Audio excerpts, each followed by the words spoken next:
በቦረና ምድር ታሪክ በፍጹም ታይቶና ተሰምቶ የማይታወቅ ነገር መሆን ጀመረ። በጣም ባዕድ የሆነ ነገር በማከላችን ተፈጸመ። ከዚህ ከጉልበቴ እስከ ታችኛው እግሬ ድረስ ስቲል ስጋ አልለበሰም። እናትና አባቴ የተለያዩት እኔ ገና የ3 ወር ሕፃን ሳለሁ ነው። በብዙ እጦት፣ በብዙ ችግር፣ በብዙ መገፋት ውስጥ ነበር ያሳደገችኝ። መኖር እፈልጋለሁ፣ መኖር አልችልም። በቃ ሁሉ ነገር ማድረግ አንተ ትክክለኛ ነህ፣ እኔም በመፍጠሬ ግን ትክክል አይደለም እስከ ማለት ያደኩበት ቤተክርስቲያን መግባት ፈራው። ባለቤትን ለቤተሰቦቿ ሰጥቼ ነው ጥራት እኔ ያኖራቸዋለሁ። ዋ ይሁድ ከትምህርት ቤት ውጪ ቸርች የሚሄድበት ገንዘብ አልነበረም። እንደ ሌሎች ወጣቶች እንደዚህ ሮጬ መጫወት አልችልም። የሚዳሰስ አይነት ችግር፣ በጣም ብዙ ዘመን የቆየ ቁስል፣ ሌላው አባት ኖሮ ያለ አባት ስታድግ፣ ሌላው የሚረዳው ኖሮ እንደዛ ረዳት ስታጣ ምናምን ያ ፊሊንግ ውስጤ ስለነበር ስለ ኢየሱስ ክርስቶስ ፍቅር ሲወራ የማይወደድ የሚወድ አለ። ከዛች ፖይንት በኋላ ግን ፐርሰናሊ የኔ ሆነ። ኢየሱስ የሞተው ለኔ ነው። ኢየሱስ ያንን ዋጋ የከፈለው ለኔ ነው። የኔ ወደ ራሴ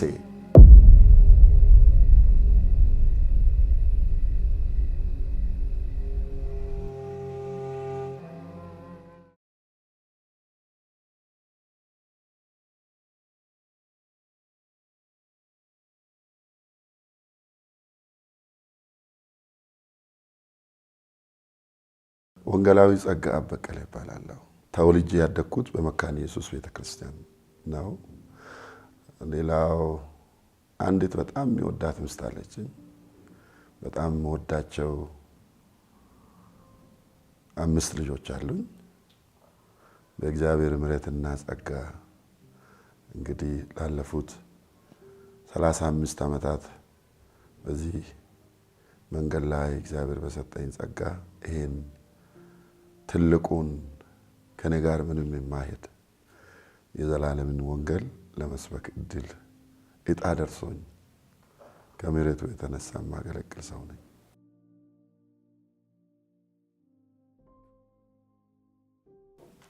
ኢየሱስ ለኔ የተገለጠበት እንግዲህ እያንዳንዱ ሰው የራሱ የሆነ እግዚአብሔር ለሱ የሚገለጥበት የራሱ የሆነ መንገድ አለው። እኔ በዚህ ቀን ነው ጌታን ተቀበልኩ። ብዙ ጊዜ በምስክርነት ላይ ብዙ ሰዎች ይችላሉ። እኔ እንደዛ አይነት ቀን የለኝም፣ ትዝ አይለኝም። እኔ ራሴን ያገኘሁት ቸርች ውስጥ ነው። ተወልጄ እንደዚህ ማለት ምን ማለት ነው? ሳድግ ራስን ሳቅ ጀስት ማቀው ቸርች ውስጥ ሳንዴይ ስኩል ስማር በየፕሮግራም ማታም ቀንም በኔና በቤተ ክርስቲያን የጸሎት ቤት መካከል በእኛ ቤት መካከል የእርምጃዎች ልዩነት ነው ያለውና ሁሉ ጊዜ እዛ አለው። ግን ተረድቼ አውቄ እንደዛ በሚል አልነበረም። ሞር የነበረው ሁኔታ ሃይማኖት አይነት እዛው ራስን ስላገኘው ቤተሰቦቼ ሁሌ ይሁድ ስለሚሄዱ ሄዳለው፣ እዛ ይመላለሳለው። ሌሎች ሳንዴይ ስኩል ላይ ስለሚዘምር ዘምራለው። ሌላ ደግሞ ባክግራውንድ እናትና አባቴ የተለያዩት እኔ ገና የ3 ወር ሕፃን ሳለሁ ነው። እና እናቴ በጣም በብዙ እጦት፣ በብዙ ችግር፣ በብዙ መገፋት ውስጥ ነበር ያሳደገችኝና ራሴን ሳውቅ ብዙ ያ ችግር በጣም የሚዳሰስ አይነት ችግር፣ በጣም ብዙ ዘመን የቆየ ቁስል እግሬ ላይ ነበር። እንደ ሌሎች ወጣቶች እንደዚህ ሮጬ መጫወት አልችልም።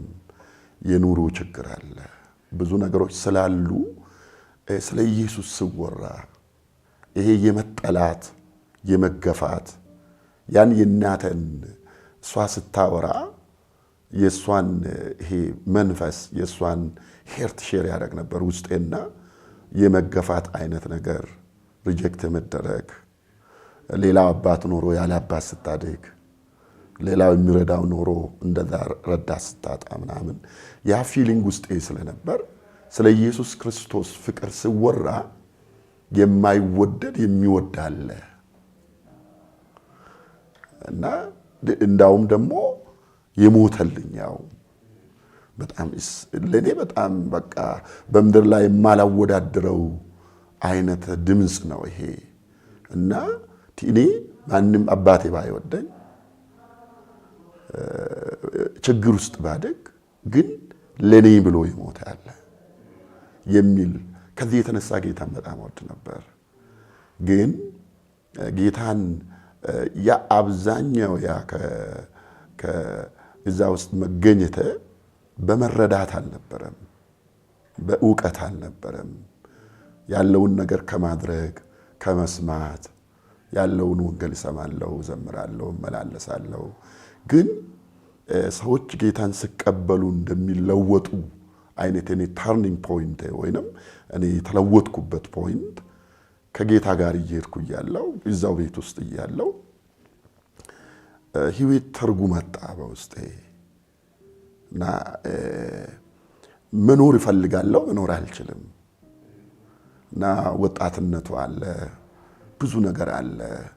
ሌላው ደግሞ አንዳንድ ይሄ ድሮ ከናይሮቢ የሚተላለፍ ቪቫ ሬዲዮ የተለያየ አይነት ክርስቲያን እዚህ ሀገር ላይ አይፈቀድም ነበርና ከዛ የሚሰራጭ አለ፣ በጣም ጥሩ ጥሩ ስብከቶች አሉ።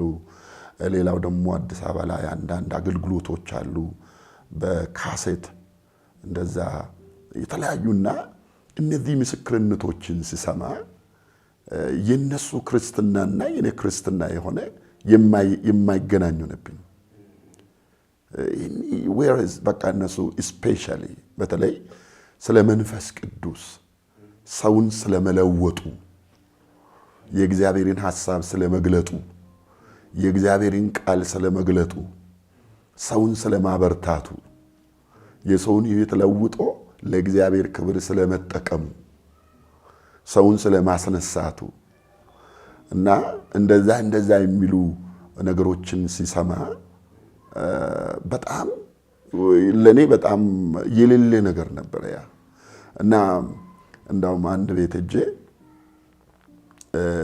ከኔ ጋር የነበረ ምንድነው እኔ ከልጅነት ጀምሮ ብዙ መጽሐፍቶችን ማንበብ በጣም ደስ ይለኛልና የሆነ ቤት ሄጄ ክርስቲያኖች ቤት ነው የሆነ መጽሐፍ መሬት ተጥሎ አገኘው እና በጣም ማንበብ ስለምፈልግ መንፈስ ቅዱስ ማን ነው የሚል ነው ያ መጽሐፍ። ጋሽ ንጉሴ ተፈራ ዶክተር እና እሳቸው ናቸው መጽሐፉን የጻፉት እና መጽሐፉ ገብቼ ሳነበው በጣም በቃ ላይፍን ቻሌንጅ አደረገ እና እዛ ውስጥ በእግዚአብሔር መንፈስ የተነቃቁ ሰዎች ከእግዚአብሔር ከሱ ጋር ከተገናኙ የእግዚአብሔር መንፈስ በእነሱ ሕይወት ከመጣ በኋላ የእግዚአብሔር መንፈስ በተለየ ሁኔታ ከጎበኛቸው በኋላ ሕይወታቸውን ከለወጠ በኋላ አገልግሎታቸው፣ አስተሳሰባቸው፣ የጸሎት ሕይወታቸው፣ መውጣት መግባታቸው፣ የቀን ውሏቸው፣ የጸሎት ትጋታቸው፣ የምስክርነት ሕይወታቸው ሁለመናው እንደተለወጠ መጽሐፉ ይናገራል። የብዙ ሰዎች ምስክርነት እንዳውሳቸውን አግኝቼ ጠይቄያለሁ። ይህ መጽሐፍ ለምንድን ነው የማይታተመው? የት ነው አሁን ያለው ሁሉ ብያለሁ እና ከዛ በኋላ እኔ something ከቤቴ ኦሬዲ ሚስ እንዳደረኩ ገባኝ እና እኔ የእግዚአብሔር ኃይል ልዩ የእግዚአብሔር መንፈስ በውስጤ ማለፍ አለበት። እግዚአብሔር ሆይ አሁን ቅድም እንደጠየከኝ መቼ ነው ተለወጥከው? መቼ ነው ጌታ ወደ ህይወቴ መጣ የሚለው ለኔ እቺ ፖይንት ናት። አሁን እዛ ውስጥ ነው የተወለድኩኝ። ህይወቴ ግን እንደሚፈልገው ኢንጆይ አላረኩም። ክራይስትን ማጣጣም አልቻልኩም ኢየሱስን እና በውስጥ ያለውን ጸጋውን ኃይሉን ያለውን ነገር ከዛ በኋላ የእግዚአብሔርን ፊት መፈለግ ጀመርኩ። ማንም አላሳየኝም፣ የነገረኝ ሰው አልነበረም። ጾምና ጸሎት እየያዝኩ ጸልያለሁ እና ቸርች ውስጥ ብቻዬን አድራለሁ። በዛ ጊዜ በቤተ ክርስቲያናችን የአዳር ፕሮግራም የሚባል ነገር የለም እና እግዚአብሔር ሆይ ህይወቴን ንካ፣ እኔን ለውጠኝ፣ የእግዚአብሔር መንፈስ በኃይል በህይወቴ ላይ እንድትመጣ ብዬ በጣም ጸልያለሁ። ከዛ በኋላ 1 ዓመት ቆየው፣ ምንም የለም። ከዛ በኋላ የሆነ ነገር ተከሰተ ቸርቻችን። ይሄ አሁን የማወራው ሪቫይቫል በሚለው መጽሐፍ ላይ ሪቫይቫል እና እኔ ይላል የመጽሐፉ ቻፕተር 1 እና እዛ ላይ ዲቴል ጽፌያለሁ። እንደዛ እየጸለይኩ እያለ ገና ማሳድጋቸው ልጆች አሉ ሳንዴይ ስኩል። እኔ ትንሽ በዛ ጊዜ አሁን ወጣት ሆኛለሁ፣ ወደ 81 አካባቢ ነው። ከዛ እነዚህ ልጆች ላይ የእግዚአብሔር መንፈስ በኃይል መጣ። በጣም እዚህ ጋር መታወቅ ያለበት ይሄ ነገር አንደኛ በቤተ ክርስቲያናችን ውስጥ ስለዚህ ነገር ያስተማረን ሰው የለም። የቤተ ክርስቲያን ቤተ እምነት ይሄን ነገር የሚገልጥበት ምንም ቦታ እኔ እዛ ውስጥ ተወልጄ ነው ያደኩ አልሰማውም። ስሰበክም አልሰማውም፣ ትምህርት ስሰጥበትም አልሰማውም። እንደውም ቁንጽል የሆኑ ሐሳቦች የሰማዋቸው ይሄን ነገር በጣም የሚያወግዙ የሚቃወሙ ይሄ ጴንጤቆስጤ ምናምን ብለው ይሄ በጅምላ የማጠልሸት የመጥላት አይነት ሁኔታ ነበርና ይሄ ነገር በልጆች መካከል መጣ። ስመጣ እነዛ ልጆች የምመራቸው እኔ ነበርኩና ደነገጥኩ፣ መከልከልም ፈለግኩ። ያን ነገር ካየው በኋላ በጣም የሚገርም ነገር ተከሰተ። እነሱ ጸልያሉ፣ በልሳን ይናገራሉ። የተለየ ነገር ሆነ ቤተ ክርስቲያን ውስጥ። ፋይናሊ አንድ ቀን ሲጸልዩ እነሱ ቸርች ውስጥ ማደር ጀመሩ። እነሱ ቸርቹን የሚከፍተው የቤተ ክርስቲያኒቷ መክፈቻ እኔ ጋር ነው የሚቀመጠው። አዳር ፕሮግራም እዚህ ቤት ውስጥ አይታወቅም። እነሱ እየጸለይን እናድራለን ብለው እድሜያቸው 11 14 አካባቢ ነው እና ስሉ ለምን ከኛ ጋር አትሆንም አሉኝ። እኔ እንዴት ሆኜ እነሱን ምን ብዬ ነው ከነሱ ጋር የሚሆነው? እና ሁለት ነገር ተፈጠረ ውስጥ። አንደኛ እኔ እየለመንኩ ያለው ነገር እነዚህ ልጆች ላይ እየተገለጠ እንደሆነ ገባኝ። ሁለት ነገር ነው ጥያቄው። እኔን ለምን ይሰረገኝ? ለምንድን ነው እግዚአብሔር ሆይ ነጋ ይሄ ነገር ወደ እኔ ያልመጣው የሚል ጥያቄ አለኝ። ግን አልከለከልኳቸውም፣ ያድሩ ነበር። አንድ ቀን እዛ ሄደው እያደሩ ጸልዩ 3 ነው መጡ። ቤታችን የ3-4 ደቂቃ ነው። መጡና እኔ ከትልቁ የኛ ቤት ፊት ለፊት አንድ በጣም አጠር ያለ ቆመ ጣሪያውን ታያለ። ከውጪ ቆርቆሮ የተቆራረጠ ቆርቆሮ ምናምን በድንጋይ ነፋስ ምናምን እንዳይወስደው ምናምን ተደርጎ እኔ ራሴ ዝቅ ብዬ ነው የሚገባው። እዛው ጸልያለሁ፣ እዛው ትምህርቴንም አጠናለሁ እና መደብ እዛ ውስጥ አለ። እዛ ስተኛ መጡና እግዚአብሔር ይጠራልና አሉኝ። ናኒ አሁን እንግዲህ አንደኛ እነሱ እያደረጉት ያሉ ነገር በቤተ ክርስቲያኒቱ የተለመደ ነገር አይደለም። ማንም ስለዚህ ነገር ያስተማረኝ የለም። እኔ ይሄን ነገር ወደ መቀበል የመጣሁት የተለያየ ነገር እያነበብኩ ነው። ስለዚህ አሁን ምንድነው ግን በጣም ሪጀክት አደረኩና እንዳው ምን አልኳቸው፣ እኔ የሚተኛበት መደብ ለሁላችንም ይበቃል፣ ይባካችሁ ልጆች መክፈቻ ሰጣዋችሁ፣ ጸልዩ አልኳችሁ። አሁን ደግሞ እግዚአብሔር ይጠራል ብላችሁ የሌለ ነገር እንዴት እግዚአብሔር ሳይጠራኝ ነው እንዴ ነው የማገለግለው? እግዚአብሔር ሳይጠራኝ ነው እንዴ ነው ቤት ውስጥ ያለው? እና እንዳው አንዱ የአጎተ ልጅ ነው ናና ግቡና ተኙ ምናምን ስል አኛ ልንተኛ አልመጣንም፣ ተነሳልን። ለኔ ኦድ ነው። እነዚህ ልጆች እድሜያቸው 13 ምናምን ነው። እኔ በዛ ጊዜ ስነሳ እግዚአብሔር ጠራኝ ብዬ በፍጹም አልተነሳው። ከዛ በኋላ እነዚህ ልጆች አልነሳም ብዬ አሁን እዚሁ ከተኛው ከምሽቱ 8 እና 9 ሰዓት አካባቢ ነው በግምት እና ገጠር ነው። እነዚህ ልጆች የሆነ የፈለገ ነገር ቢደርስባቸው ተጠያቂው እኔ ነኝ። መጀመሪያ ራሱ መክፈቻ ለምን ሰጠ የሚል ነገሩ እኔን ነው የሚመለከተውና እኔ ከተጠያቂነት ለመዳን ነው የተነሳው። ተናድጃለሁ። ትዝ ይለኛል ሽርጥ አይነት ነገር አለችኝ። እሷን ይዤ ተከናንቤ ምናምን ሂዱ በቃ ምናምን ብዬ ከኋላቸው ሄድኩኝ። ከዛ ቸርች ግቢ ገባን። እነሱ ዘው ብሎ ገቡ። በልሳን ይጸልያሉ። እነዚህ ልጆች በጣም ቤቱ ሻማ ነው ያለው። ጭል ይላል ሻማው። ያደኩበት ቤተክርስቲያን መግባት ፈራው። እንቀጠቀጣለሁ። ምን እንደመጣብኝ አላቅም።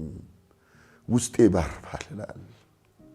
ከዛ በኋላ እንደምንም ጨክኜ ገባውና አራተኛው ወንበር ላይ ቁጭ አልኩ። ስቀመጥ አንዱ ተነሳና ከነሱ መካከል ጸጋ መጥተዋል አለኝና እኔ እንደ ድሮ አሁን ማስተማር ፈለኩና ቆይ መናገረው ነገር አለ ምናምን ብዬ ፊት ወጣሁ። ከዛ በኋላ መናገር አልቻልኩም። ማላቀው ነገር በህይወቴ ላይ ሆነ። የተለየ ኃይል በህይወቴ ላይ መጣ። ምሽት 9 ሰዓት ከምናምን አካባቢ ነው። በዛ ቦታ አንደበቴ በተለየ ልሳን ተከፈተ። መሬት ላይ ወድቄ ኦልሞስት እዛ መሬት ላይ ከ4 ሰዓት በላይ ነው ቆየሁኝ። እዛው ነጋብኝ። በልሳን ጸልያለሁ። ውስጤ በትልቅ ደስታ ተሞልቷል። እንደዚሁ በልሳን እያወራው ድምጼ ተዘጋ።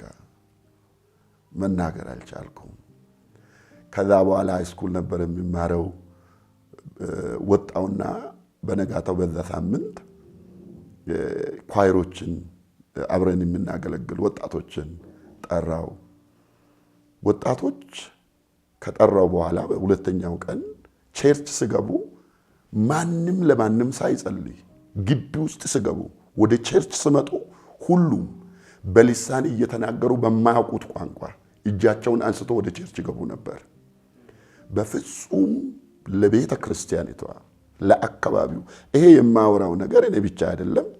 አንድ ወንድም አለ ገልገለው ቀረ የሚባል ቄስ ነው።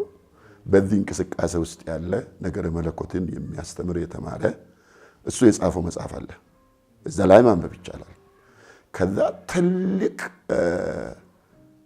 የሆነ የማናቀው ነገር መጣ በአካባቢው ላይ ትልቅ የኔ በቃ ሙሉ ህይወት ለውጥ እዚህ ፖይንት ላይ ነው። እዚህ ጋር በጣም በማስጠንቀቅ መናገር የሚፈልገው በዛ ጊዜ ከመካነ ኢየሱስ ቤተክርስቲያን ውጪ እኔ እስከማቀው ድረስ ተወልጄ ያደኩት ያቨሎ ነው። ጠንካራ የተባለ ሌላ ቤተክርስቲያን የለም። ሌላ ወንጌላውያን ቤተ እምነቶች አንደርግራውንድ ሊጀምሩ ይችላሉ። የለም። ሁሉም የሚመጣው እኛ ጋር ነው። እዛ ነበር። እኔ በልሳን የሚናገር ሰው ፊት ለፊት አይቼ አላቅም። ይሄ ነገር በቤተ ሲሆን በአይኔ ማለት ነው። ምንም አይነት ሌላ ሰው ከሌላ ቦታ መጥቶ ያስተማረን የለም። እጁን ጫነብን የለም። የተንበረከክነው እግዚአብሔር ሆይ ሙላን ብለን እዚሁ ቸርች ውስጥ ነው።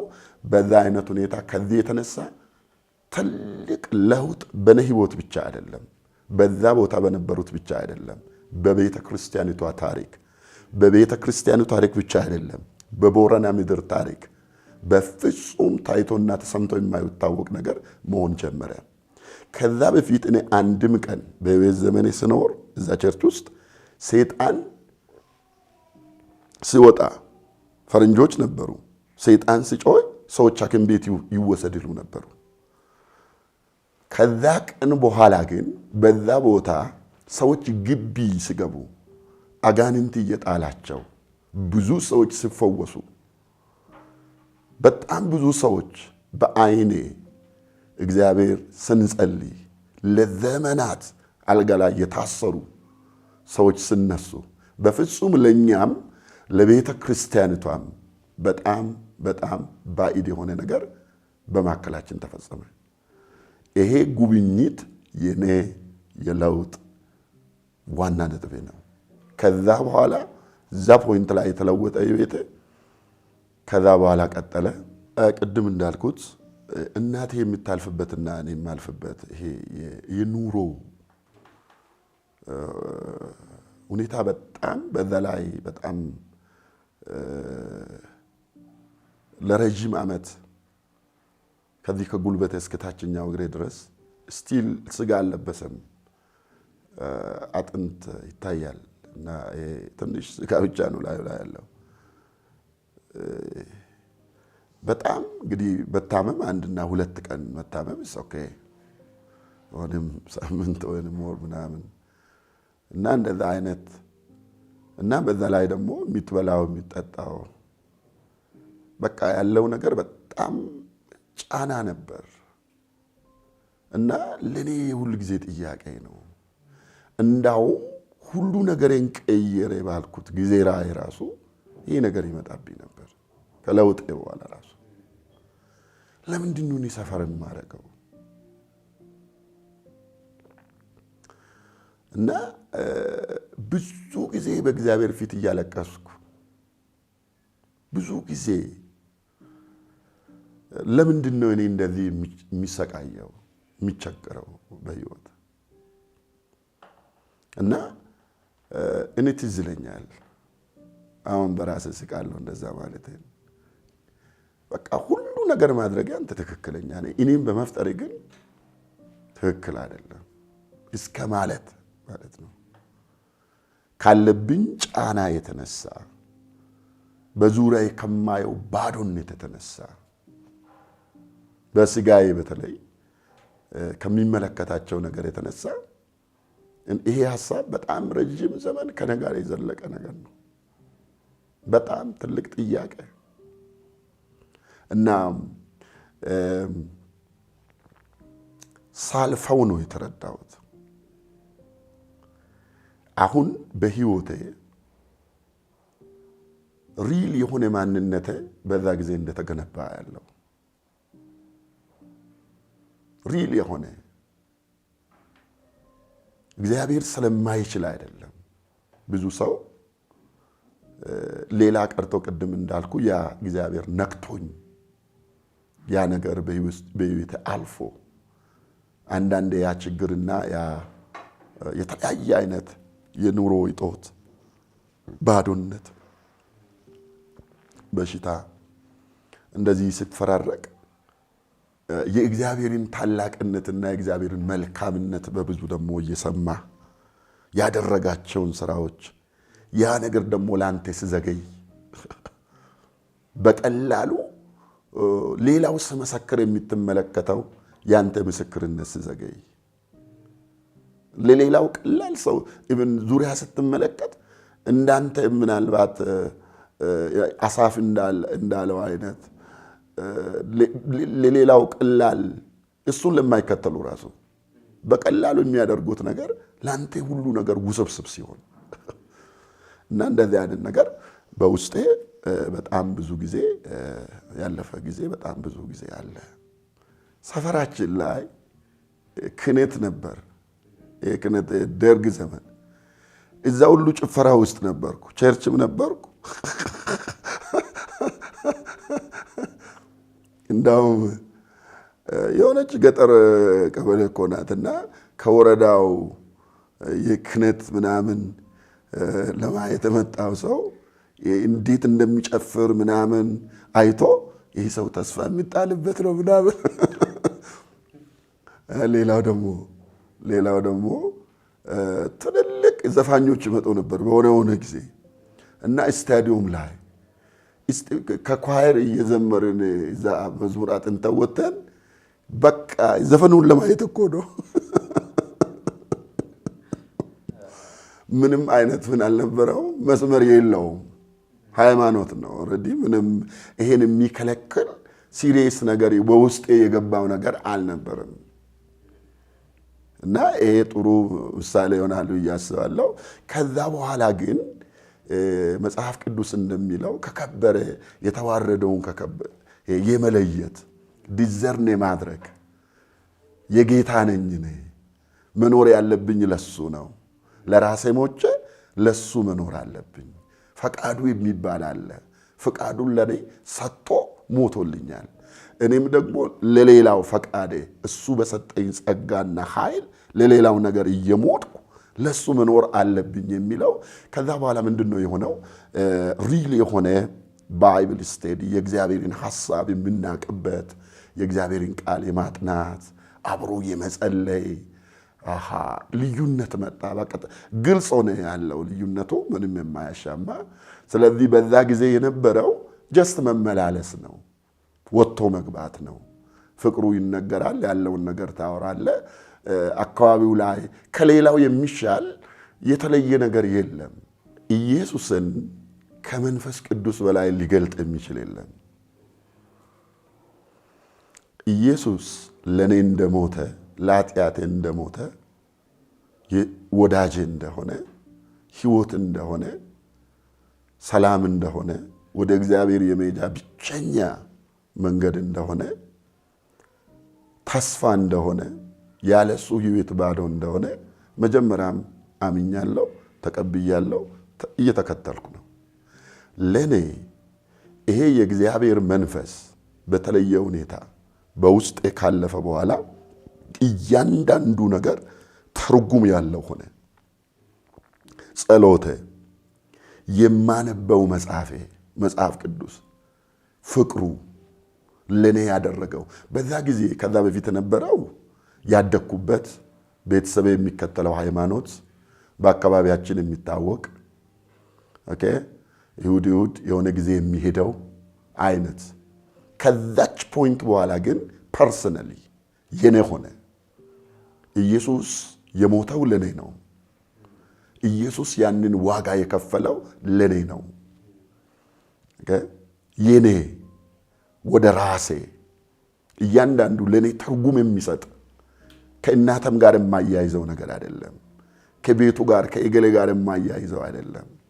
ሰላሜ እንደሆነ ተስፋዬ እንደሆነ በዚህ ምድር በሚመጣውም ዓለም ብቸኛ የመኖሬ መሰረትና ምንጭ እንደሆነ ከዛ በኋላ ገባኝ። ያ ብቻ አይደለም። የአንደርስታንዲንግ ከዛ ነገር ጋር ወደ ውስጤ የመጣው በፍጹም ለሌላ ነገር ያለኝ ፍቅሬ ሁሉ እየሞተ መጣ። ዘመኔን ሁሉ ለሱ ብቻ እንደምኖር እሱ መጀመሪያ ራሱን ለኔ ሰጠ። ከዛ የተነሳ ራሴንና ዘመኔን ሙሉ ለሱ እንድሰጥ በፍጹም መከላከል በማልችለው ሁኔታ የወንጌል ጥሪ በውስጥ ገባ። በዛ ጊዜ እኔ በልጅነት በዛ ስቴፕ ውስጥ ሳለው ነው ለሌላ ነገር የመኖር ፍላጎት ያለቀው። አሁን ወጣቶች ብዙ ጊዜ አረንስ ትምህርት ላይ እኔ ዶክተር መሆን ፈልጋለሁ፣ እኔ ተመረኝ እንደዚህ ሆናለሁ ምናምን። እኔ 8ኛ ክፍል 9ኛ ክፍል ስማር ያን ነገር የለኝም። እኔ ሳዲቅ ሰባኪ እንዲሆን እግዚአብሔር ጠርቶኛል። ይሄን ፍቅር ለሕዝብ እንድናገር፣ ይሄን እውነት፣ ይሄን ብርሃን፣ ይሄን ሰላም ለሌላው እንዳወራ እግዚአብሔር እንደጠራኝ ከዛ ጊዜ ጀምሮ ነበር ሸክም ውስጥ የገባውና ከዛ በኋላ ያንን ትርጉም ያንን ሚኒንግ በቤቴ የጨመረው ያንን ሕያው የሆነ የሚጨበጠውን ነገር በውስጥ ያመጣው የእግዚአብሔር መንፈስ ነው። ከዛ ፖይንት በኋላ ነው ይሄ የሆነው። በተለይ ከዚህ ከመንፈሳዊ ከጌታ ጋር ምን ብዬ የሚገልጠው አይደለም። ኢስ ቶታል ትራንስፎርሜሽን ነው ወደ ህይወቴ የመጣው። ለአገልግሎቴ ለህይወቴ ክርስቶስ ማን እንደሆነ ገባኝ። ለኔ ምንድነው ኢየሱስ የሚለው ነገር ተረዳው። ከምንም ጋር ሳላያይዝ የኔ ነው የሚለው። ሁለተኛ ደረጃ ደግሞ አገልግሎትን ማገለግለው ሌሎች ስላገለገሉ፣ ሌሎች ልጆች ስለዘመሩ፣ የሆነ ሰው ስላገለገለ፣ የሆነ ቤተክርስቲያን ስለጠየቀኝ፣ የሆነ ፕሮግራሜ ስለሆነ ብዬ የማደርገው ነገር ሳይሆን ይሄን የተነካውበትን ይሄን የተለወጥኩበትን ህይወት ለሌላ ሼር የማደርገው ስለወደደኝ ይሄን ፍቅር ሼር የማደርግበት ይሄ አደራ እንደሆነ ኦኬ አደራ እንደሆነ። ሌላው ደግሞ ይሄ ነገር የሚሰማ የሆነ ጊዜ የሚታደርገው ነገር ሳይሆን ሁሌ የምትኖረው የሆነ ፕሮግራም አይደለም። የሆነ የምትመላለሰው ነው ጊዜ ገብተ የምትወጣ ነገር አይደለም። የሆነ ጊዜ ለብሰ የሆነ ጊዜ የምታወልቀው ነገር አይደለም። የሆነ ነገር የኔ ነው ብለ የሆነ ጊዜ የምትገፋው ነገር አይደለም። ህይወቴ ነው ኢየሱስ። ለኔ ምንድነው? ህይወቴ ነው፣ ኑሮዬ ነው፣ ዘላለሜ ነው የሚለው ዳስ ለውጠ። ሌላው ደግሞ በዚህ ምድር ላይ ራሱ ስኖር ለሌላ ነገር መኖር የማልችልበት ደረጃ ላይ ደረስኩ። ሌላን ነገር መምረጥ የማልችልበት ስለ ነገ ሳስብ እንደዚህ ሆናለሁ የሚለውን ነገር ከኢየሱስ ውጪ ሌላ ነገር ማሰብ አቃተኝ። ኦኬ ከኢየሱስ ውጪ ለኔ ምንም ሌላ ፕሮግራም የለም። ከኢየሱስ ውጪ ለኔ የሚኖርለትና የሚኖርበት ነገር የለኝም። ገብቶሃል? ኑሮ ሌላ ቀርቶ አሁን በስጋ ይብን ስትል ለኔ ለስጋ ለነፍሴም ሁለመና ኢየሱስ ነው። ለሁሉ ነገሩ ለዚህም ኢየሱስ ነው፣ ለዚህም ኢየሱስ ነው። ከዚህ ውጪ ከኢየሱስ ውጪ ሌላ ነገር ራሱ ማሰብ የማልችልበት ዓለም ውስጥ ገባው። ማሰብ የማልችልበት ሌላው ደግሞ የተለየ ይሄ ለስርዓት የሚደረግ አይደለም ጸሎት ወይኔ የሆነ ነገር ለመፈጸም የማደርገው ሳይሆን ወይንም የሆነ በዛ ሰዓት እንደዚህ ያደርጋል ምናምን አይደለም። ከሚወደኝ ጌታ ጋር የማሳልፈው ፌሎሺፕ ይሄ ከሚወደው ጌታ ጋር ማውራት፣ ከሚወደው ጌታ ጋር መቆየት፣ ከሱ ጋር መሆን፣ እሱን ብቻ ማድመጥ፣ በሱ ፊት መፍሰስ ደስ ሁሉ ነገር ኢየሱስ ክርስቶስ ብቻ ሆነ። ከዛ በኋላ ማየው ቻሌንጆች አሉ፣ የተለያዩ ነገሮች አሉ። ግን እምነቴ ይችላል፣ እሱ ያለውበትን ነገር ይቀይራል። ስለሚቀይርልኝ አይደለም ስለቀየረኝ፣ ስለሚሰጠኝ አይደለም ስለሰጠኝ፣ ኦኬ የሆነ ነገር ይሆንልኛል ምናምን አይደለም ኦሬዲ ሆኖልኛል የሚለው። ስለዚህ የኔን ሆል ላይፍ ነው የቀየረው ነገር። ምንን ነው የቀየረው የሚለው አይደለም፣ ሁለመናዬን ነው የቀየረው። ያልተቀየረ ነገር እንደዚህ ማለት መልአክ ሆንኩ ማለት አይደለም። ሰው ነኝ እንደማንም ሰው። ግን ህይወቴ ላይ የመጣው ትራንስፎርሜሽን ወይንም ለውጥ ያ በህይወቴ ውስጥ የመጣው ልዩ የእግዚአብሔር መንፈስ ጉብኝት በልሳን ብቻ የመናገር ጉዳይ አይደለም። ኦኬ ከዛ ቀን ጀምሮ በህይወቴ አይቼ በማላቅ ሁኔታ ወንጌልን ስሰብክ አጋንንት ከሰው ሲወጣ፣ ሰዎች ሲፈወሱ፣ ኦኬ እጄን ጭኜ ለታመሙ ሰዎች ስጸልይ ስለወጡ፣ ህይወቴ ስለወጠ፣ ሌላው ደግሞ ከኢንካውንተሩ በኋላ ህይወትን ሙሉ በሙሉ ዘመኔን ሁሉ ለዚህ ወንጌል ኳየር ውስጥ አብረን ሆነን ድሮ በዛ ጊዜ እግዚአብሔር በቤታችሁ ለወደፊቱ ምንድነው ምን እንዲያደርግ ትፈልጋላችሁ? እስቲ ሁላችሁ ጻፉ። ስንጸልይ እኮ ነው ስንጸልይ ምናምን መዝገብ አለ የሁሉ ሰው ባርደን በቃ በውስጣችሁ። እኔ ምንም ነገር ያው ምናልባት ተጻፈውን ምናልባት ተው ቢነበብ እኔ በህይወት ዘመኔ የወንጌል ሰባኪ ነኝ። ክርስቶስን ለመስበክ እግዚአብሔር ጠርቶኛል የሚል ይሄ ጠንካራ የሆነ ሸክም እኔ ፈልገው አይደለም እሱ ራሱ ከዚህ ጊዜ ጀምሮ በህይወቴ ያስቀመጠው ትልቅ የተለየ መሰረት ነው ብዬ አምናለሁ። ከዛ በኋላ ሁሉ ህይወቴ ለምሳሌ ለዚህ ጥሪ ራስን የማዘጋጀት ህይወትን እየሰራ ነገሮችን ነገን አይቶ እንዲዘጋጅ እንዳነብ እንድማር አእምሮዬን ሁሉ ነገሬን እግዚአብሔር ለዚህ ጊዜ ያዘጋጀው እኔ ገጠር ነው ብዬ ነው ማምነው። ስለዚህ ያንዳንዱን ነገር በህይወቴ የሚሆኑት ነገሮችን በሰዓት ይገነባ ነበር እግዚአብሔር። ብዙ ጊዜ ሰዎች ጠይቁኛል አሁን በመጽሐፎች እነዚህን ነገሮች አንተ መቼ ነው እንደዚህ ነገር ያነበብከው?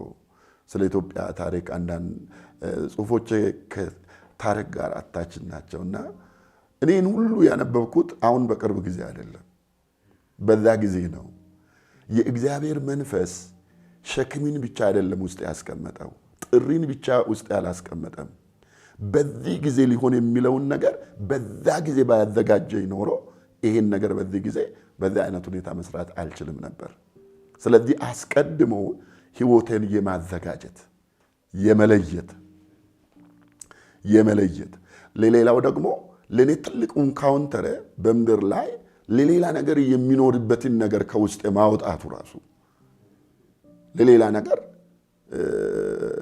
ምንም አይነት እኔ አሁን ብዙ ሰዎች ኦሬዲ ክርስቲያኖችም ሆነ የሆነ የስልጣን ምናምንም ሰዎች ይፈልጋሉ እኔ ባይዘው ምንም ነገር አልፈልግም አሁንም እኔ ወንጌልን ከመስበክ ውጪ ምንም አይነት ፖዚሽን ቸርች ውስጥ አልፈልግም ጀስት እኔ ሰባኪ ነኝ የእግዚአብሔርን ቃል ይሄ በውስጤ ኢንካውንተሩ ያመጣ በውስጤ ያደረ የኖረ ይሄ እውነት ነው ስለዚህ ለሱ የመኖርና ለሱ መኖር እንዲችል ያደረገ ከዛ በኋላ በጣም ብዙ በሮችን በህይወቴ እንድማርበት መንገዶችን የመክፈት የማዘጋጀት አሁን ለምሳሌ እዛ ገጠር ያበሎ በዛ ጊዜ እንደዚህ ነገሮች እንደዚህ አልነበሩም እና ቸርች ውስጥ ወደ 7 ዓመት በወንጌላዊነት እንዳገለገልኩ ተናገረኝ እንዳገባው ኦሬዲ ወራት 5 ወር አካባቢ ነበር ቆየው አሁን የምትማርበትን ቦታ አዘጋጅቻለሁ ይሄ የመቼ ጸሎት ነው እኔ ገና ሃይ ስኩል ከዛ በፊት መምራን ትምህርት ኮሌጅ እጄ ነበር ከዛ መጥቼ ነው ቸርች ውስጥ ማገለግለውና እና አሁን ኦሬዲ ጊዜን ጨርሳል አሁን እኔ ቦታ አዘጋጅቻለሁ አለኝ ጌታ ከዛ በኋላ በቤተ ክርስቲያን ውስጥ የሚገኘውን እጄ ላይ የነበረውን ሁሉ አስረከብኩ የት እንደሚሄድ ግን አላቀም እና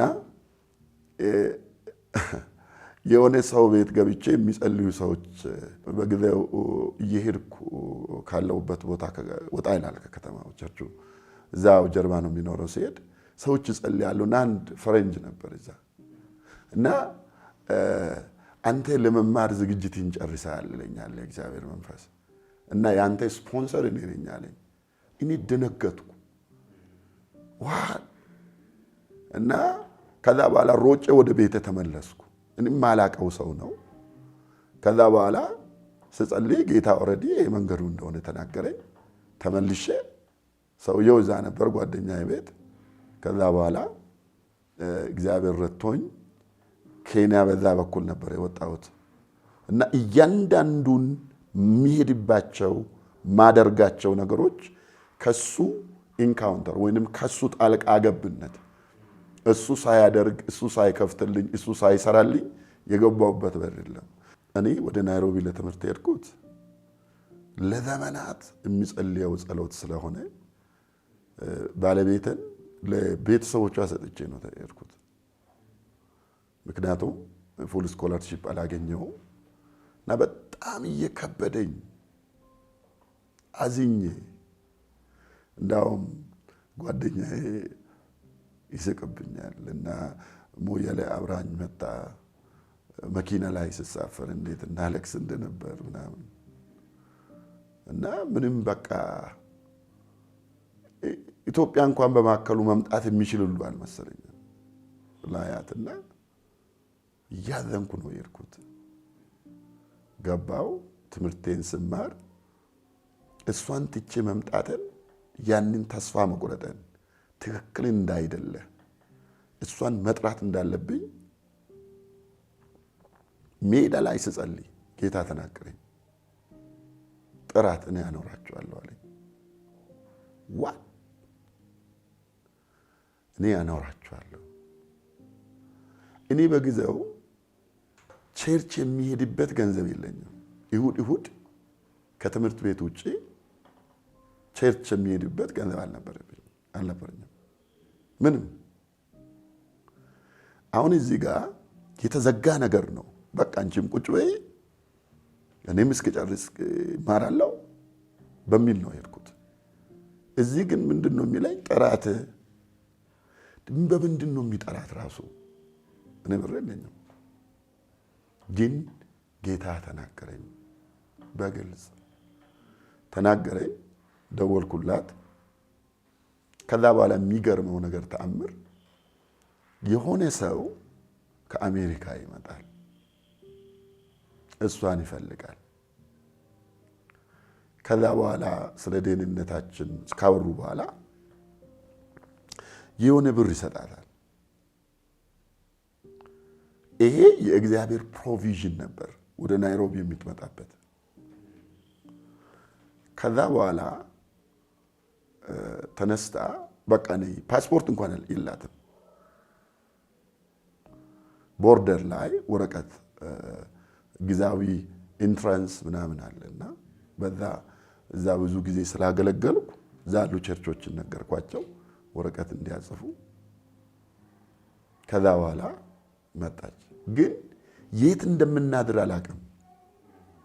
ምንም አይነት ገንዘብ የለኝም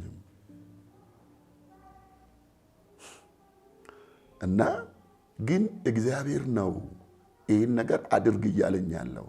በጣም የሚገርመው ከክላስ ወጥቼ እሷ መጣችና የሀገር ውስጥ በረራ አሁን ትንሽ ፕሌን አለች ከሞያሌ ናይሮቢ የሚመላለሱበትና እዛ ውስጥ ሆና ለጓደኛ ደወልኩ። እዛ አንድ ጓደኛ አለኝና መኪና አለው። ባለቤቴ እኮ ዛሬ ትመጣለች። ከትምህርት ቤት እሷን ወጥቼ የሚወስድበት የታክሲ የለኝም። ከዛ ደነገጠ። የት ነው የምታድሩት ታዲያ አለኝ። አይ እግዚአብሔር እንድጠራት ብሎኝ ነው። ከዛ ሄድን። እኔም ፒክ አረገ መጥቶ እዛ ሄድን። ከኤርፖርት ወሰድኳት። ከዛ አሁን እኮ ገንዘቡን ከኔ ነው መጠበቅ ያለባት። ከዛ ገንዘብ አለው ሾው አልኳት። እሷ ብሩ የኬንያ ገንዘብ ምን ያህል እንደሆነ አታውቅምና እኔ ከመንገዴ ከምናምን የተረፈ እኔ 1000 ሽልንግ አለኝ ብላ ይሄ ስንት ነው ምናምን አለች። አይ ይሄ ምንም እና ከዛ ከክላስ ከግቢ ውጭ ራሱ የወጣው ማለትም ለማደር የወጣው ዛሬ ነው። እሷን ያስኳት የሆነ ቸርች ሳገለግል አንድ ቦታ ኢትዮጵያውያን ያሉበት ለአንዲት ይት የሆነ ጊዜ አንድ ነገር ብዬ ነበር። ባለቤቴ ከመጣች እዚህ አካባቢ እንኖራለን ቤት ያዥልን ብያት ነበር። አሁን እኮ ቀንም አልጠየኳትም። ምን እንደሆነ ከዚህ በፊት አልደወልኩም። አሁን እሷን ካገኘው ደወልኩና ቤቱ እንዴት ነው አለች አልኳት። ከዛ የምን ቤት አለች። ከዛ ደነገጠችና አንተ ግን በጣም ነው የምትገርመው አለች። ቤቱን እኮ ዛሬ ነው ያስኩት አለች። ነው አልኩ። በቃ አሁን ወዴት እንውሰዳቸው አለ ሰውየው። እዛ እነሱ ጋር ወሰዱን ያጋል ቦታውን። ከዛ ወሰደን።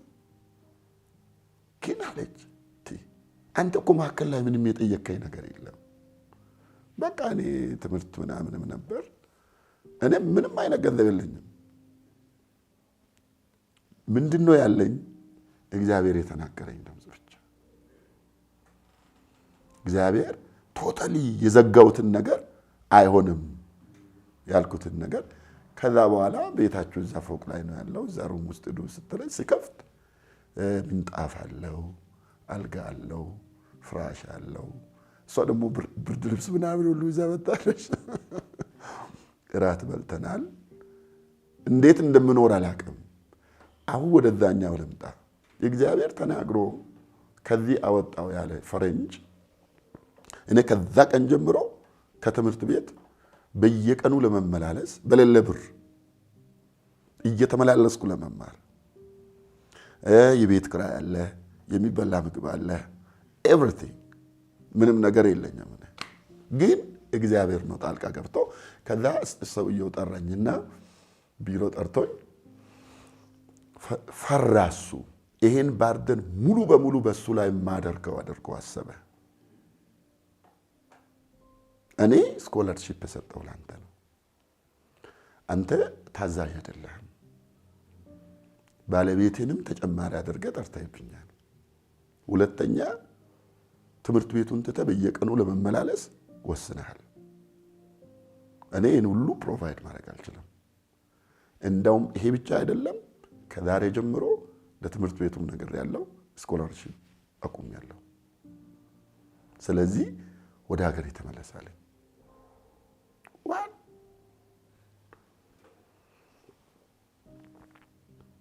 እዛ ጌታ አሁንም ተናገረኝ። እኔ ለዓላማዬ ከቤቴ ከዛ ከምድር አውጥቻለሁ። የምትማረው ለራስህ ሳይሆን ለኔ ነው። በሱም ተጠቀምኩ እኔ ነኝ። እኔ አሁንም የራሴ መንገድ አለኝ። ባርከውና ተለየው አለኝ። ከዛ እሱን ፈረንጁን ወደ ሀገሬ አልመለስም። የሚከፍለውን ብር የለኝም። ግን ይህን ትምህርት ተምሬ ጨርሳለሁ። የማረሳ ሰው ነህ አንተ በእቴ ከሰፈሬ መጥተህ ነው ጠራኝ። ስለከፈልክልኝ አመሰግናለሁ። በግራጁዌሽን ቀን ደግሞ ጋብዛለሁ። በጣም ተናደደ።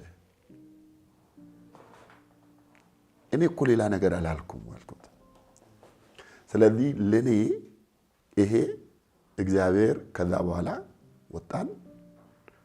ሌላ ቤተሰብ አሜሪካ ላይ እግዚአብሔር አስነሳ።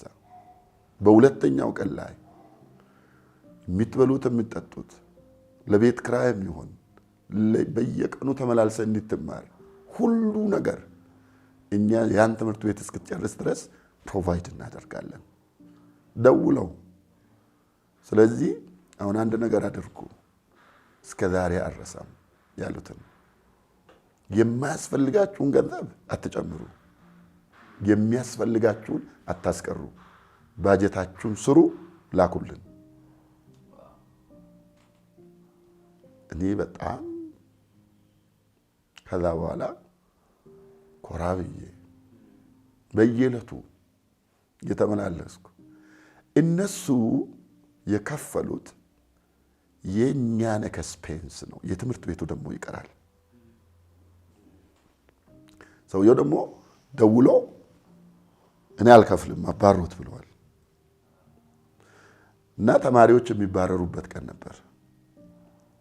ያልከፈለ ሁሉ እንዲያመጣ ተብለው ስለዚህ ፕሪንሲፓሉ ጠራኝ። እኔ ኦሬዲ ላባረረኝ ነው አለኝ። ከዛ ችግር የለውም አባረኝ አልኩት። ለኔ ብቻ የሚሆን ነገር የለም። ያንም እጅግ በሚያስደንቅ ሁኔታ እግዚአብሔር ፕሮቫይድ አደረገ። በማላቀው ባልጠበቅኩት ሰው ሙሉ ከፈለልኝ። ከዛ በሚቀጥለውም ትምህርት ቤት ተከፈለልኝ።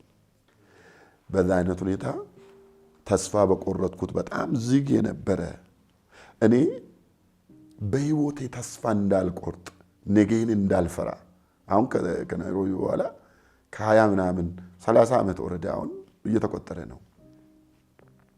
በአገልግሎቴ ምንም አይነት ነገር እንዳልፈራ እነዛ ነገሮች አስተምረውኛል። ባዶ ነው ግን ሙሉ ነው። የተዘጋ ይመስላል ግን ክፍት ነው። ማን ጌታ ካለ እንዳልፈራ በሚጨበጥ በሚዳሰስ ነገር የእግዚአብሔርን ፕሮቪዥን የእግዚአብሔርን ጣልቃ ገብነት እንዳለካ እነዛ ነገሮች አስተምረውኛል። ከዛ በኋላም በአገልግሎት ሁሉ ጊዜ ገጥመኛል። እኔ አንድም ጊዜ እስከ ዛሬ ድረስ በአገልግሎቴ የትም ቦታ ፕሮል ፈርሜ እየኖርኩ አይደለም። የትም ቦታ ሚኒስትሪ ያለ እኔ አገልግሎት በዚህ አገልግሎት ውስጥ ሌሎች ናቸው ተጠቃሚዎች እንጂ እኔ ምንም ነገር ደሞዝ አይከፈልኝም። እኔ በጌታ እኖራለሁ። እያኖረኝ ነው። በጣም በተሻለ ሁኔታ ፈጽሞ ባዶ የሚሆንበት ተስፋ የሚያስቆርጥበት ጊዜ አለ። ግን በሚያስደንቅ ሁኔታ የሚያስፈልገኝን ነገር ያጣሁበት ጊዜ የለም። እግዚአብሔር ሙሉ ነው፣ ይመራል። ስለዚህ በዛ አይነት ሁኔታ ነው የምኖረው እና ተስፋ የሚያስቆርጡ ነገሮች ቢኖሩም እሱ ተስፋዬ ነው። የናይሮቢ ቆይታዬ በጣም የእግዚአብሔር ምሕረት የእግዚአብሔር መልካምነት የእግዚአብሔር አቅርቦት ያየውበት ለአገልግሎቴ ለሩጫዬ ለቤተሰቤ በብዙ ነገር እንድታመንበት እግዚአብሔር ያደረገበት አጋጣሚ ነበር። ወደ ምድረ በዳ ማውጣት አለው እንዳለው እና በጣም ለቤተሰባችን ትልቅ የመማሪያ የእግዚአብሔርን እጅ የማያ ጊዜ ነበር። በጣም የሚገርመው አንድ መንታ የሆነ ፍርሃትም ድንጋጤም የነበረበት ትምህርቴን እግዚአብሔር ረድቶኝ መጀመሪያ ከነበርኩበት ወደ ሌላ ዩኒቨርሲቲ ሄድኩ። ሊሙሩ የሚባል 50 ኪሎ ሜትር ይርቃል ከናይሮቢና እዛ ሲሄድ ባለቤቴን ወደ ኢትዮጵያ አመጣኋት እና የመጀመሪያው እንግዲህ ቁራውን ቀረ እንደሚለው ውሃውም ደረቀ። እንግዲህ እነዛ የመጀመሪያ ትምህርት ቤት ላይ ስማር ናይሮቢ ፔንቴኮስታል ባይብል ኮሌጅ የሚል እዛ ነበር የተማርኩ። ከዛ በኋላ አሁን ሌላ የሚረዳኝ ደግሞ አልነበረ፣ ግን ትምህርት ቤት ተመዘገብኩ። ተመዝግቤ ባለቤትን ወደ ኢትዮጵያ አመጣኋት። እኔ አሁንም እጁን አይቻለሁ። እግዚአብሔር ያስተምረኛል፣ ያኖረኛል። ስለዚህ ብዬ ተመለስኩኝ። እዛ ተመልሼ በማገለግልበት ቤተክርስቲያን ኢትዮጵያን ህብረት ቤተክርስቲያን ይባላል። እዛ እንደመጣው አገልግሎት ወይኔ ነበርና አገልግዬ ወደ ባስ ለመሳፈር ወደ አስፋልት ወጣ ነበር እና በዛ ጊዜ ምንም አይነት ትምህርት ቤቱ የሚከፍለው ነገር የለኝ።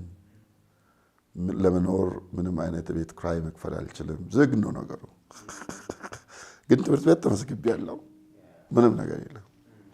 እና አንድ ሰው ከኋላዬ መኪና መጣ። ከቸርች እየወጣ ያለ ሰው ነው። በጣም ለኔ ባለውለታዎች ናቸው። ይሄን መልእክት ሊሰሙ ይችላሉ። አሁን እዚህ ከተማ አዲስ አበባ እየኖሩ ናቸው። በጣም ማከብራቸው እና እዚህ ቸርች ውስጥ አለ። ኢትዮጵያዊ ነው። ከኋላዬ መጣ። ክላክስ ሰማለሁና እኔ ወደ ኋላ ማየት አልሆነልኝም። መንገድ ላይ ነው የሚሄደው እንደብዬ ወደ አጥሩ ራስን ሳስጠጋ አቁሞ ናግባ አለኝ። እባክህን ካንተ ጋር ምሳ ለመብላት ወስነን ነው ከቤት የወጣ ነው። አልነገርንም ስልክን ስለማናውቅ ቤታችንን ምሳ እንብላ አለኝ። እኔ ኦኬ አልኩኝ። ቤታቸው ወሰዱኝ። ከዛ በኋላ እኛ በጣም የቆየ ነገር ነው የምንነግርህ። አንተ ታናሽ ወንድሜ ነው የምትመስለኝ።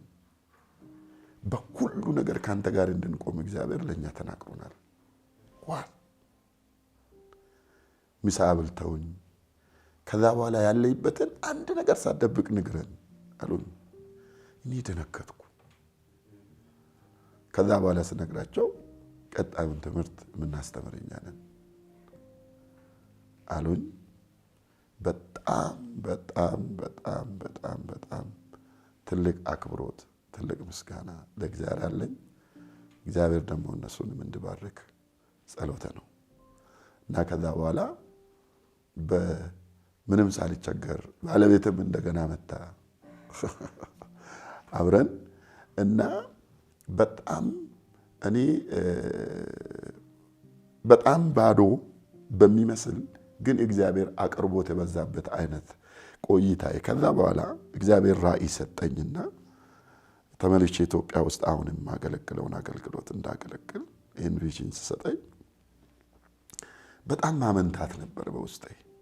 ምንም አይነት ገንዘብ የለም። ሌላ ሰው ረዳለሁ ብሎ ከኔ ጋር ፓርትነር የገባ ሌላ ሰው የለም። ከዚህ የተነሳ ምንድነው ብዙ ሰዎች ይጠይቁኛል ከዛ ጊዜ ወዳው እንደመጣው እና ቸርችም በጣም መወዳት በቃ ነው ናና አገልግል ግባና ቀይስ ሆነ ምን ሆነ ኖ እኔ እንደዚህ እንዳገለግል አልመጣሁም። ቪዥን አለኝ። ይሄን ነገር መስራት አለብኝ። ህዝቦችን በወንጌል የሚደርስ አገልግሎት የሚል እኔ ነገር ይሰራለሁ። አንደኛ በሚስዮን ላይ፣ ሁለተኛ አገልጋዮችን በማስታጠቅ ላይ፣ ሌላ ደግሞ መሪዎችን ኢምፓወር በማድረግ ላይ በእነዚህ ነገሮች ላይ ማገልገል ውስጥ ያለና እኔ ቸርችን አከብራታለሁ፣ ወዳታለሁ። ነገር ግን እዚህ ውስጥ እንደዚህ ሆኜ እንዳገለግል በፍጹም አልተናገረኝም። ይሄን ቪዥን አለኝ ብዬ ለሽማግሌዎች ነግሬ ሽማግሌዎች ሰምተውኝ ከጠየቁኝ በኋላ ኦሬዲ በእግዚአብሔር ፊት እኛ አንተንም ራእይንም ለእግዚአብሔር አሳልፈን ሰጥተናል ብለው ነው አገልግሎቱን ጀመርኩ። ለዛም የታቦር መካነ ኢየሱስ ቤተክርስቲያን ሽማግሌዎች በጣም ከልብ አመሰግናለሁ። ከዛ ውጪ ግን እኔ ሙሉ ጊዜ አገልጋይ ሆኜ ቸርች ውስጥ ለማገልገል አልመጣሁም። ግን ከዛ በኋላ ትዝ ይለኛል ማን ነው ግን ይሄን ሁሉ ነገር የሚረዳ ምናምን? አይ እኔ እግዚአብሔር ይረዳኛል። እግዚአብሔር እና ከናይሮቢ ሊወጣ ስል ፍርሃት ነበረኝና ቸርች አገልግዬ በጣም አልቦኛል። የህዝብ ባስ ውስጥ ነው ቁጭ ያልኩኝና እንደዚህ ወደ መስኮት እና ሞባይል በዛ ጊዜ አሁን እየመጣ ነበር። በዛ ጊዜ ናይሮቢ ላይ የእጅ ሞባይል እና እንደዚህ እጄ ላይ ነበር የሆነ ሞባይል እና እንደዚህ ሞባይል ለምን ትቆጥረኛለህ የሚል አይነት ነገር ኮሙኒኬሽን ጌታ ከኔ ጋር የሆነ ነገር እየተናገረ ኢንካውንተር የምንለው እንደሆነ ገብቶኛልና ጌታ ሆይ እንደዛ ካሰብኩ ይቅር በለኝ፣ እንደዛ ነው የምትቆጥረኝ ላሳየ አለኝ። እንዴት ስል ሞባይል በጊዜው ከናይሮቢ ውጭ አይሰራም። መጀመሪያ ኤሪያው እንደዛ ነበር እና ይሄኛው ሞባይል ስኬት ነው የሚሰራው። እስካሁን በማን ነው እንደዚህ የኖርከው? እኔ ባንተ ነው የኖርኩት፣ የረዳኸኝ አንተ ነህ። ታዲያ ናይሮቢ የረዳው ኢትዮጵያ አይኔን ሰምተህ ብትገባ እንደማልሰራ እዚህ እንደሚሰራ እዛ እንደማልሰራ እንዴት ታስበኛለህ? እኔ እረዳሃለሁ፣ ካንተ ጋር ሆናለሁ። this is my turning point። አምኜ የመጣሁበት ነው። ምረቃው በጥሩ ሁኔታ ተጠናቀቀ። እግዚአብሔርን አመሰገንኩ። መጣው አዋሳ ገባው። እንግዲህ ያለውን ነገር በዛ እንግዲህ ወደ አገልግሎት ተገባው። ለ2 ዓመት ቆየው እየጸለይኩ አንዳንድ ቦታ እያገለገልኩ። ከዛ በኋላ ለቤተ ክርስቲያን በውስጥ ያለውን ቪዥን ሼር አደረኩ። ከዛ እነሱም ጸለዩልኝ። ከዛ አይን አገልግሎት ወደ ማገልገል ገባው። ይሄ እዚህ ደርሻለሁ።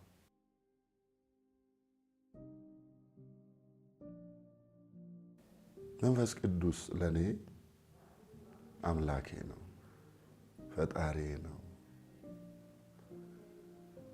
መድኃኒቴ ኢየሱስ ክርስቶስን የገለጠልኝ ያብራራልኝ ብርሃኔ ነው፣ አጽናኜ ነው። መንፈስ ቅዱስ ለሆነ ስብከት የሚፈልገው ኃይል አይደለም። ለሆነ ጊዜ ወርዶብኝ የሆነ ጊዜ የሚለየኝ አይደለም። መንፈስ ቅዱስ በውስጤ ለማደር በኔ በምን ባልሆንኩት በደካማው በማልመጥነው ከኢየሱስ ክርስቶስ የተነሳ በውስጤ ያደረ አምላክ ነው። ምርኩዜ እሱ ነው፣ አቅሜ እሱ ነው፣ ጉልበቴ እሱ ነው። የአገልግሎቴ አቅም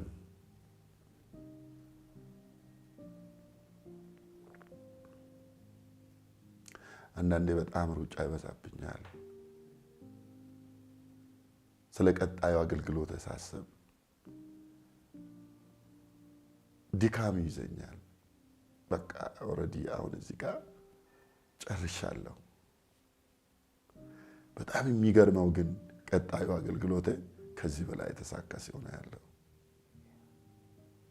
ያ የኔ አይደለም፣ የሱ ነው። እኔ በዚህ አገልግሎት በትምህርት አልመካም፣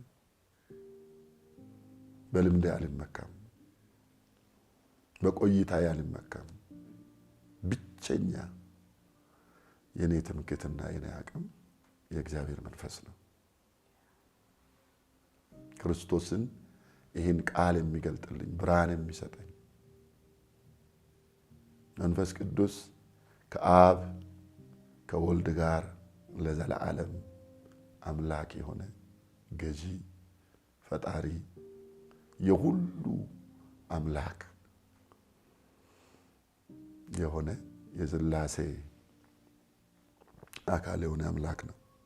ፍጹም አምላክ። ስለዚህ መንፈስ ቅዱስ ለኔ ሁሉ ነገሬ ነው። ከሱ ውጪ ምንም ነገር የለኝም። እሱ ካለኝ ደግሞ ማጣው ነገር የለም። ስለዚህ ሁሌ በጣም የሚወዳት ባለቤት አለችኝ። ወጣ ገባ እላለሁ። በልቤ ኪዳኗን ይዤ እሄዳለሁ። አስባታለሁ። ልጆች አሉ። ግን ሁሌ በውስጤ የሚኖር ከኔ ጋር የሚኖር የእግዚአብሔር መንፈስ ነው። ስለዚህ ለመንፈስ ቅዱስ ያለኝ ቦታ ትልቅ ነው። ጌታዬ ንጉሴ ነው። እሱ የሚሰብከው ኢየሱስን ነው። መንፈስ ቅዱስ ሌላ ስብከት የለውም ካለ ኢየሱስ። አንድ ሰው ሲናገር ያለ እግዚአብሔር ያለ ቃሉ መንፈስ ቅዱስ ዲዳ ነው። ክርስቶስን የሚገልጥ የእግዚአብሔርን ቃል አብሮት የሚሰጥ ስለዚህ ሁሉ ነገሬ ነው ማለት በውስጤ የኖረው እሱ የታተምኩበት በሱ የተሞላሁት በሱ የሚመራው በሱ የሚመራው በሱ የሚኖረው ሁሉ ነገር እሱ ነው። ያለሱ ምንም ነገር ማድረግ አልችልም። ስለዚህ ማድረግ ሳይሆን ማሰብ አልችልም። እና ጌታ ኢየሱስ ክርስቶስ ያለው ይሄን ነው። ሌላ አሎስ አጽናኝ እኔ ያለውነ እንደኔ ግን የሆነ ሌላ አጽናኝ እሱ በውስጣችሁ ስለምኖር ዓለም የማቀውና ማያየው አለኮ ሁሉ ጊዜ አንዳንዴ እኔ ራስን በራሴ መታገስ የማልችልበት ቦታዎች አሉ። በህይወት ተስፋ የሚያስቆርጡ ብዙ ነገሮች አሉ። ተስፋ የሚያስቆርጡ ነገሮች ስለሌለ አይደለም ጌታን የምንከተለው። እሱ ተስፋችን ስለሆነ ነው የምንከተለው። በቤቴ ተስፋ ትቆርጣለህ፣ በራሴ ተስፋ ትቆርጣለህ፣ በሰዎች ተስፋ ትቆርጣለህ፣ በሁኔታ ተስፋ ትቆርጣለህ። ግን ሁል ጊዜ ራሱ ተስፋ ነው። ሁል ጊዜ የማይለወጥ በቃኝ ስትል አሁን ኤልያስን በዛ አይነት ፍርስትሬሽን ውስጥ ነው በቃ ተነስ ብሎ ሲመግበው ከፊት ለፊቱ እኮ ንጥቀት ነው ያለው። ከፊት ለፊቱ እኮ ሌላውን አገልጋይ በቦታው የመቀባት ስርዓት ነው ያለው። ግን አያውቅም። ስለዚህ ብዙ ጊዜ በህይወታችን እንደዚህ አይነት ቻሌንጆች አሉ። በምን አይነት ሁኔታ ነው ይሄን ነገር የማደርገው የሚለው እሱ ነገር አንዱ በእግዚአብሔር የመታመን ትልቅ አቅም የሚሆነንም እሱ ነው ብዬ እኔ በበኩል አምናለሁ። በራሲ የትላንትናው ስኬት በራሲ በትላንትናው ጥሩ ነገሮች እግዚአብሔር ሁሉ ጊዜ እግዚአብሔር ምንድነው የሚፈልገው? ቶታል ዲፔንደንስ በሱ ላይ እንድንሰጥ ይፈልጋል። አንዳንድ ጊዜ ተስፋ መቁረጥ አንፈልገውም። ቃሉን ገብቷል። አንፈልገውም። አዲስ ኪዳን ላይ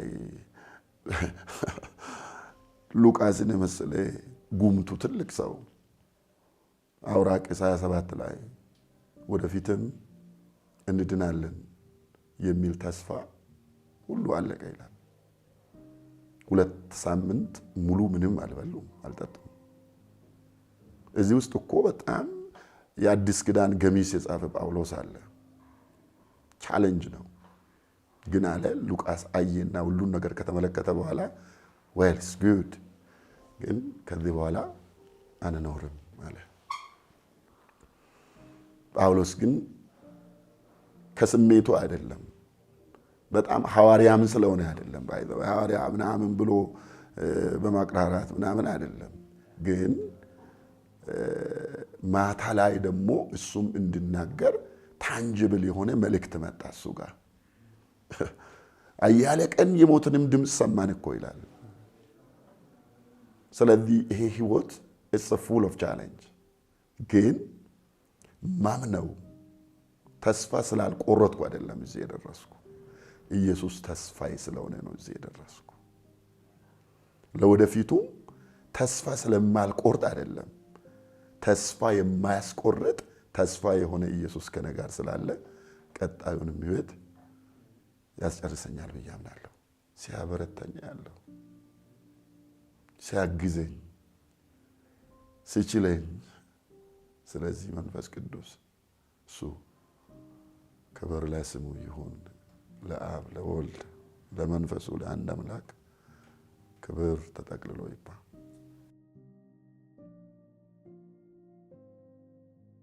እሱ የወደደኝን ያህል እንደዛ ልወድ ራሴን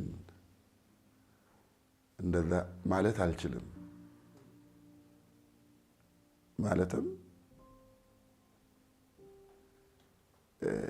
ሙሉ እወዳለሁ ማለት ሙሉ አይመስለኝም አንዳንድ ለምን የሆነ ክፍተት በራሴ ላይ ያለው ሰው ስለሆንኩ ማለት ነው ግን እሱ የረዳኝን ያህል ወደዋለሁ እሱ ያገዘኝን ያህል የበራልኝን ያህል ብል ጥሩ ይመስለኛል ምርጫ የለኝም ከመውደድ ውጪ ጌታዬ ነው ህይወቴ እኮ ነው በቃ ሚኖረው ህይወቴ ኢየሱስ ነው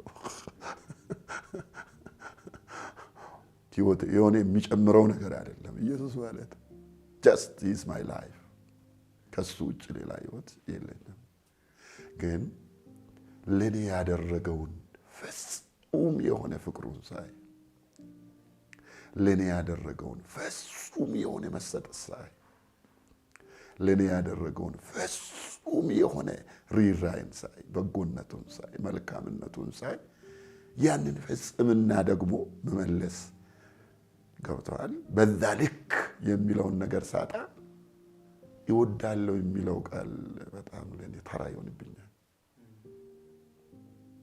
እንደዛ ስላል ፍጹም ስላልሆነ የኔ እና ጌታዬን ወደዋለሁ ይገባኛል